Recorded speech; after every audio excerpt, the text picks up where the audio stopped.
Bom dia! Boa tarde! Boa noite! Aqui quem fala é Fábio Andrade. Aqui quem fala é Pedro Andrade. E esse é mais um episódio do seu Desabafo de um Cristão. E hoje nós vamos falar sobre os ingredientes da verdadeira reforma. Perfeitamente. Então, como diria Jigsaw, que comecem os jogos.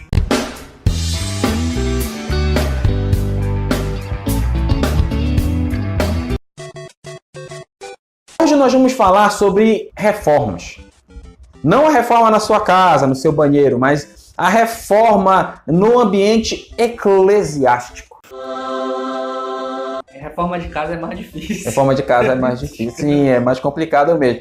Mas olha, aí a gente vai falar sobre os ingredientes. Que ingredientes seriam esses necessários para uma verdadeira reforma dentro do povo de Deus? Açúcar, tempero e tudo que é de bom. Não, assim surgiu as meninas superpoderosas, né?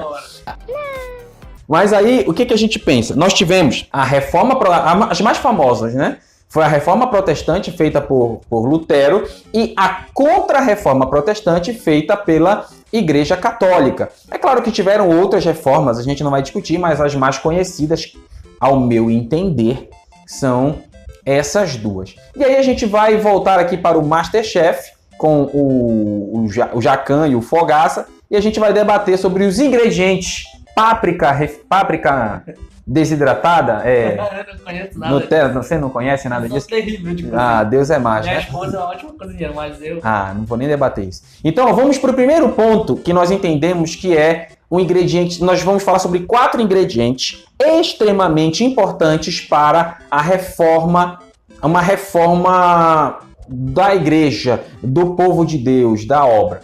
Então, o primeiro ingrediente importante é compromisso da liderança com a vontade de Deus. Eu não sei se eu concordo, mas eu vou falar. Vocês já repararam que ele repete muito essa frase? É um jargão. Ele discorda muito dele mesmo. Sim, eu não concordo muito comigo. Mas vamos pensar, eu vou falar uma coisa que às vezes eu concordo, às vezes eu discordo de mim. Se a igreja, ainda que a igreja tenha pessoas que estejam ali voltadas à obra de Deus, se o líder for totalmente contrário ao trabalho, mesmo aquelas pessoas compromissadas, mesmo elas, o trabalho delas vai ser travado. Não adianta ter uma igreja com desejo se a liderança não vai junto, porque a liderança trava. Eu quero fazer um trabalho de evangelismo. Aí o líder diz, não, você tem que estudar 5 anos no seminário para poder evangelizar. Não, eu quero fazer uma vigília. Não pode fazer vigília porque eu não estou. Então, se a liderança da igreja não tiver compromisso com a vontade de Deus, ela vai atrapalhar todo e qualquer plano que os membros, ainda que espirituais, tentem fazer. Eu já presenciei isso em uma determinada igreja. Os membros da igreja tinham desejo de trabalhar, fazer várias coisas importantes para o reino, como a gente fala na linguagem da bola, para o time. Mas o pastor, o líder, o técnico, atrapalhava toda vez o trabalho. Então, toda vez que a equipe tentava fazer alguma coisa, vinha o líder e atrapalhava. Então, isso enfraquece o trabalho, não deixa a igreja avançar e aqueles liderados, eles se desmotivam a trabalhar. Antes de passar para o Pedro, eu quero ler um texto para você ver a importância do compromisso com Deus. Nós tivemos na Bíblia o rei Josias. O rei Josias, ele veio como rei depois de Manassés. Manassés foi o pior rei que Israel teve. Reinou 55 anos. O engraçado, eu não sei se é engraçado ou trágico, que o pior rei de Israel foi o que mais reinou. E tem mais, ele distanciou uma geração de Deus. Porque na época de Manassés não se leu a Bíblia. Imagine 55 anos sem pregar a palavra, sem ler a palavra para o povo. 55 anos. Então ele foi um rei que atrapalhou 1 ou 2 gerações. E aí veio Josias depois dele. Josias começou a reinar quando tinha 8 anos de idade. Mas eu vou ler o texto 2 Crônicas, capítulo 34, verso 1 a 7. Eu tenho esse texto já gravado na minha cabeça. Tinha Josias 8 anos de idade quando começou a reinar e reinou 31 anos em Jerusalém. E fez o que era reto ao Senhor e andou nos caminhos de Davi, seu pai, sem se desviar deles nem para a direita nem para a esquerda. porque no 8º ano do seu reinado, sendo ainda moço, começou a buscar o Deus de Davi, seu pai, e no 10º ano começou a purificar Judá e Jerusalém dos altos e dos bosques, das imagens de escultura e de fundição.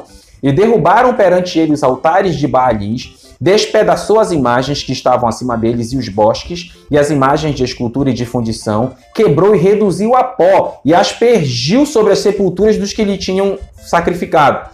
E os ossos dos sacerdotes dos ídolos estranhos queimou sobre os seus altares e purificou a Judá e a Jerusalém, e fez nas cidades de Manassés e de Efraim, de Simeão e ainda até Naftali, em seus lugares assolados ao redor, e tendo derrubado os altares e os bosques e as imagens de escultura até reduzi-los a pó, e tendo despedaçado todas as imagens do sol em terra de Israel, então voltou para Jerusalém. Você vê que este avivamento no povo de Israel, que começou com Josias, Judá e Israel, o avivamento começou quando o líder entendeu que precisava buscar a Deus. Então, todo o processo de avivamento de uma nação começou com um compromisso do líder com a vontade de Deus.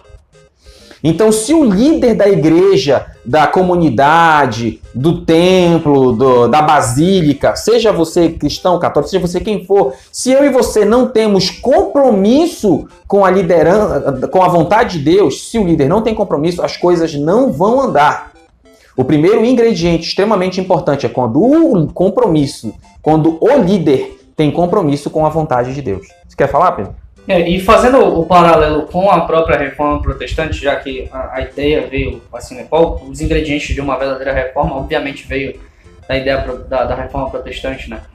Se a gente faz um paralelo com isso, a gente vai perceber o seguinte: as pessoas que estavam na frente, os que são chamados hoje de os grandes reformadores, né? Martinho Lutero, Zwinglio, o próprio Calvino e tudo mais.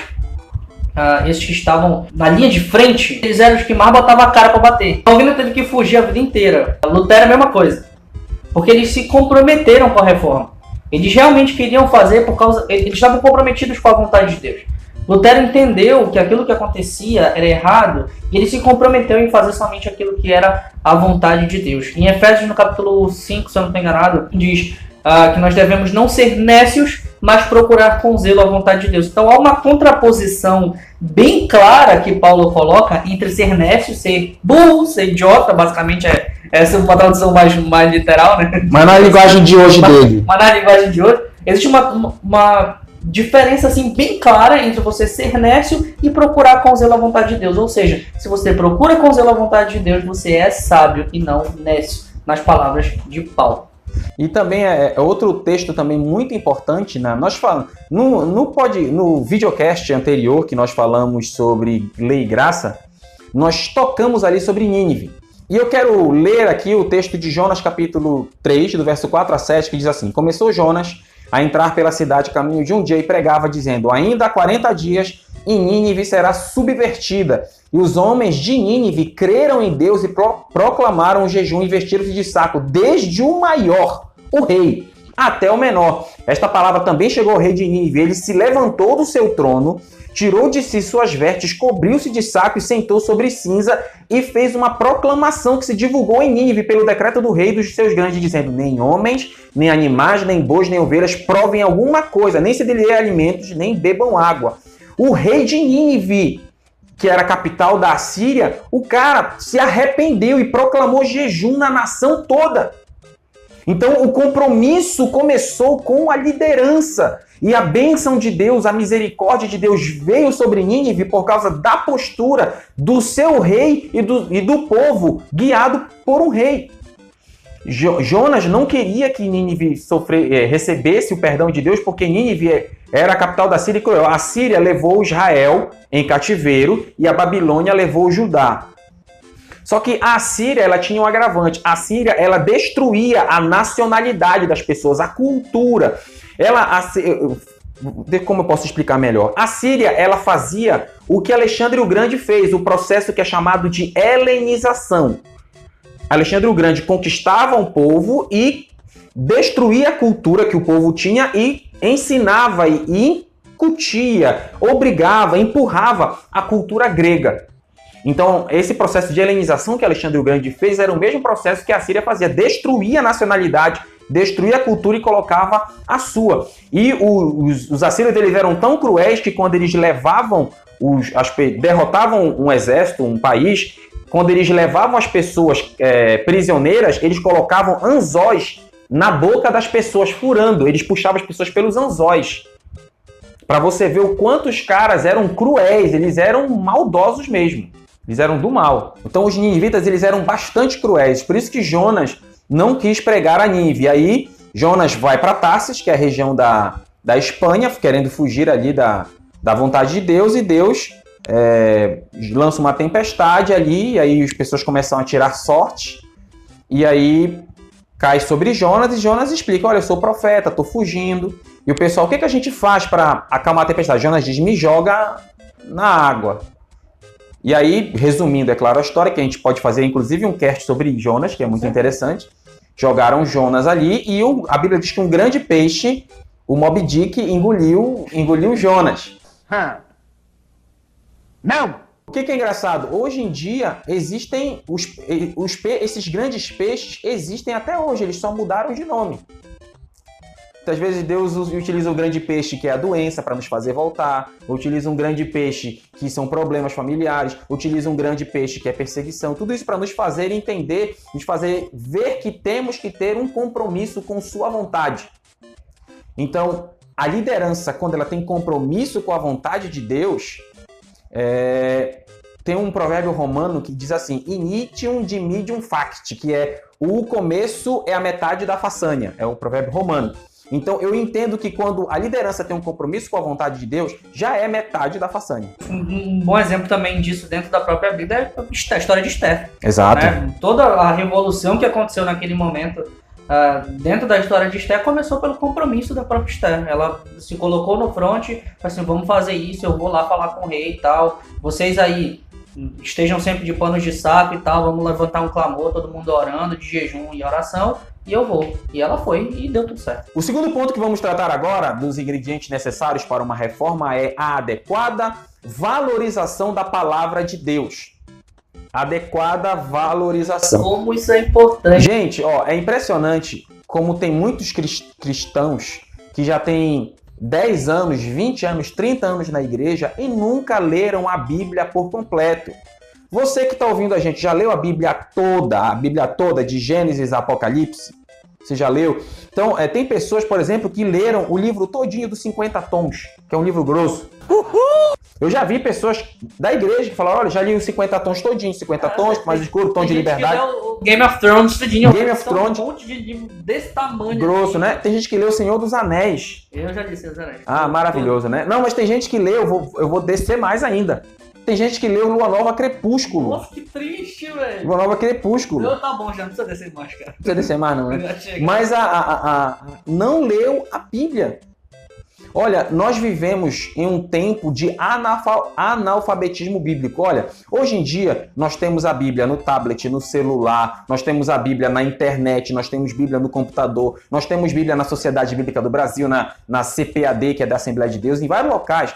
Você compra uma Bíblia inteira por R$5. Devia ser muito mais fácil, devia ter muito mais gente. Exato. Pela facilidade que tem, né, cara? No momento em que é mais fácil ler a Bíblia, é o momento em que menos as pessoas leem a Bíblia. É o momento que as pessoas estão ali no profundo analfabetismo. Você não deve mais fazer comentários em público sem antes passar pela aprovação da Liga. Nós estamos entendidos? Então, eu falei ainda há pouco do caso de Manassés. A Bíblia diz lá em 2 Crônicas 34:14 que foi achado o livro da lei. Isso no reinado de Josias. 55 anos depois. Acharam o livro da lei dentro da igreja. É engraçado, né? Pode crer. É muito meio maluco isso. A Bíblia estava perdida dentro da igreja. Você tá entendendo o que eu tô falando? Tava perdida lá dentro. Aí estavam mexendo na Bíblia, pegando as ofertas, mexendo com isso ou aquilo. E se acharam o livro da lei. Acharam o livro da lei. E aí, o livro da lei foi lido perante Josias. Josias viu que o negócio estava pegando. se arrependeu, conclamou ali o povo para se arrepender, para fazer a Páscoa. Mas o texto que eu quero falar sobre adequada valorização da palavra de Deus, eu quero pedir que você abra lá, ou você abra ou eu vou ler aqui, Neemias capítulo 8, do verso 1 a 3, que diz assim: chegado ao 7º mês, estando os filhos de Israel nas suas cidades, todo o povo se ajuntou como um só homem na praça, diante da porta das águas, e disseram a Esdras, o escriba, que trouxesse o livro da lei de Moisés, que o Senhor tinha ordenado a Israel. E Esdras, o sacerdote, trouxe a lei perante a congregação, tanto de homens como de mulheres, e todos os que podiam ouvir com entendimento no primeiro dia do 7º mês. E leu o livro diante da praça, que está diante da porta das águas, desde a alva até o meio-dia, moleque. Desde a alva até o meio-dia. Quantas horas não foi isso, meu amigo? Umas 12? Desde a alva até o meio-dia, perante homens e mulheres, e os que podiam entender, os ouvidos de todos estavam atentos. O povo ficou por horas ouvindo a palavra de Deus, lendo, estudando a palavra de Deus com Neemias, com Esdras. A gente vê na igreja, o pastor começa a pregar com 30 minutos, o cogumelo lá, o crente, já fica agoniado querendo ir embora. É do pastor também, né? Sim, depende do pastor. Né? Porque tem muitas pregações hoje. O problema na igreja, hoje em dia, é que tem muitas pregações espada. Essa piada de novo não, cara. Você sabe o que é uma pregação? Você sabe o que é uma pregação espada? O pessoal já viu essa piada. Claro, o pessoal não sabe, né? Já viu, tu já falou isso aqui. Pregação espada é comprida e chata. Tem pregador, também eu ponho muito isso na conta dos pregadores. Tem pregadores que os caras, eles levam mensagem requentada pro púlpito. Os caras não. O cara não estuda, não lê e fala um monte de besteira. Aí, irmão, não tem jeito. Ah, é triste, velho. A gente já foi em lugares assim, porque pra quem não sabe, às vezes a gente sai pra ministrar louvor em algumas igrejas e, cara, meu Deus do céu, tem umas coisas assim que dá calo no ouvido, sabe, de tu escutar, dá nítida vontade de você sair da igreja naquele momento, porque você fica, é uma mistura de você se abismar de que aquilo está sendo dito e também de revolta, porque aquilo está sendo falado para a igreja e a igreja toda está ouvindo. Eu não estou falando de besteirinha, de errinho, sabe, que às vezes todo mundo erra. Não, eu estou falando de coisa grande, de coisa importante da Bíblia que às vezes, nossa, cara, é impressionante. E fazendo aqui rapidinho o paralelo também, voltando para a Reforma Protestante, quando foi que começou assim, entre aspas, de fato a Reforma Protestante? Martinho Lutero deu a cara com umas paradas lá que ele viu na Bíblia e falou assim: mano, isso aqui tá errado, o que o pessoal na Igreja Católica faz. Ele voltou para a igreja, ele voltou para a Bíblia. Ele viu na Bíblia, isso aqui tá errado, eu vou escrever um negócio aqui e vou tacar lá. Isso era uma coisa comum que acontecia lá, tá? Essa onda de pregar tese, o pessoal acha que ele foi revolucionário, não, todo mundo fazia isso. Mas o importante foi o conteúdo daquilo que ele escreveu, nas teses que ele escreveu e pregou lá no negócio. Entendeu? Ele voltou para a Bíblia, viu que estava errado, e quando confrontaram ele dizendo, olha, ou você renega aquilo que você estava pregando, ou então você vai para a forca, ele falou assim, cara, a verdade a todo custo. Foi essa a resposta de Martinho Lutero. Então nós precisamos valorizar a palavra de Deus, ler a palavra de Deus. Às vezes a pessoa, Deus não fala comigo, Deus já falou. Tá lá na palavra, só que eu e você precisamos ler. A Bíblia fechada é um livro inútil. Mas quando aberta, aí sim, traz a palavra de Deus. Mas o povo, ele ficou ali, ele ficou ouvindo a palavra de Deus, mas ouvindo mesmo, estudando. Então é importante, para que haja uma reforma, uma verdadeira reforma, nós precisamos dar valor, um valor extremo e verdadeiro à palavra de Deus, não só em ouvir a palavra, mas em ler a palavra e, acima de ouvir e ler, de praticar a palavra. Então, precisa ter compromisso com a liderança, o ponto 1, precisa se valorizar a palavra de Deus no ponto 2. Então, nós precisamos voltar à palavra, só à escritura, mas a teologia, ela não forma, ela informa somente. Então, para eu pregar o evangelho, eu não preciso estudar teologia, não. Eu até aconselho a você não ler livro de Dionísio, livro de Lutero, livro de Calvino, livro de Armínio, livro de Charles Spurgeon. Não, leia a Bíblia. Ponto. Só isso. Então, até prefiro, porque muitas pessoas, quando leem esses outros textos, entendem muitas coisas erradas e vão da verdade à heresia. Então precisamos ter um compromisso ali com a vontade de Deus, com a palavra de Deus. E o terceiro ponto, o terceiro ingrediente é o compromisso coletivo com Deus. Coletivo com Deus. Tem muitas pessoas que acreditam, se não fluiu é porque está em pecado. Mas não, irmão. A adoração a Deus é só um exemplo. Eu estou citando adoração, é só um exemplo. É uma coisa coletiva. Perfeito. Então, eu estou adorando a Deus. Se o irmão não está adorando a Deus, para ele não fluiu. Porque ele não está adorando a Deus. Quando o Paulo fala lá em Efésios capítulo 5 sobre louvor, ele utiliza a terceira pessoa, tá? É tipo todo mundo. É assim, falando entre vós, ou seja, entre todo mundo, todos vocês têm que estar com salmos, hinos e cânticos espirituais. Ou seja, no momento de adoração e louvor, é um momento comunitário, um momento onde a igreja eleva a sua adoração a Deus toda junta. Entendeu? É todo mundo. Não adianta você dizer, eu faço a minha adoração aqui e meu irmão se vira pra lá. Não, cara, igreja não é isso. Igreja não é individualidade, igreja é um corpo. E se você não é um corpo, você não é igreja, é simples assim.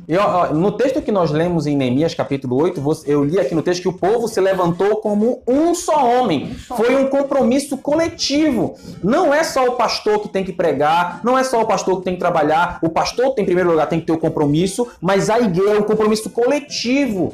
O avivamento, a reforma, ela virá quando todos nós tivermos um compromisso coletivo com Deus. Não só os irmãos, não só o grupo de intercessão, não só o grupo fulano de tal, mas não toda a igreja. Aqueles que estão inseridos publicamente no ministério e aqueles que exercem o ministério não público.